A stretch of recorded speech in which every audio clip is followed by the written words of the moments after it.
NBC News reporter Matt Bodner joins us now. So, Matt, we know the service started a little earlier this morning. Walk us through what we've seen so far and then what's expected for the burial. Thanks, Joe. Well, I'd say it's been a pretty interesting morning so far. Obviously, the police have been expecting this funeral for a few days now. They made their preparations overnight, kind of barricading the church and the cemetery and the procession path between these two places. But nonetheless, despite, I think, every reason not to, we've seen about 1,000 people show up. That's a count from the Navalny team themselves. But you can definitely see a lot of people have been gathered outside the church this morning in Moscow. Navalny's body, there was some concern this morning that authorities or morgue officials were continuing to sort of try to disrupt this entire event today with Navalny spokesman saying that basically they were not handing over the body this morning on time as anticipated. So there were concerns. The body, though, of course, handed over. Hearst drove it over to the church. We saw the body go in. We've actually even seen images from inside the church with an open casket. So this has, I think, been allowed so far to more or less go unhindered, of course, with everything out on the streets still going on. Right now, Navalny's body is moving from the church to the cemetery, and as I mentioned, there are police along the entire procession route, and this is not over yet. So we'll see how the day goes from here, Joe. You know, Matt, you talk about people showing up despite every reason not to. I mean, talk a little more about that and just the reaction we're hearing in Russia from both Navalny supporters and also from the Kremlin. Sure.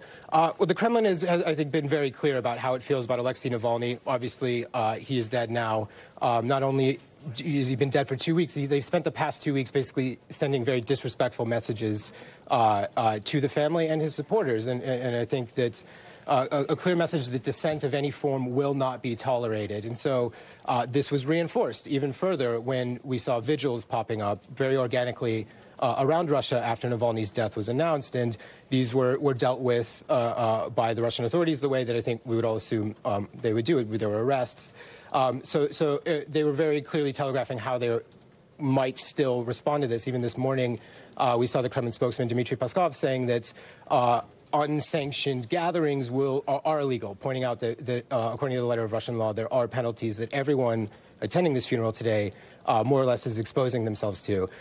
In normal times, this would be a fine. They do have a legal option to take them up to 15 years in prison if it's considered that they were rioting. But these are kind of all tools the Russian government has at its hand to deal with this, however they decide to deal with it at the end of the day. There's still going to be the burial and probably some residual kind of movement from the attendees later in the day, at least just going off past Navalny events. So, yeah, I think the main message here is that everyone here is supporting an opposition leader that appears to have been murdered by the government. You know, his wife is not even attending the funeral, and very few people are left outside of jail of his associates to attend the funeral. We're seeing a few, of course, Boris Nadezhdin, who was a presidential candidate, hopeful until recently, who was barred from standing against Putin in this presidential election that's coming up in 2 weeks. He attended, and a few other notable figures. So this has been a really interesting sounding on where everything is at in Russia right now, particularly the opposition, I think. So we'll see what kind of movement forms. Yeah, Matt, you mentioned the election coming up real quickly. Is there any opposition to Putin right now? He's obviously expected to win this election.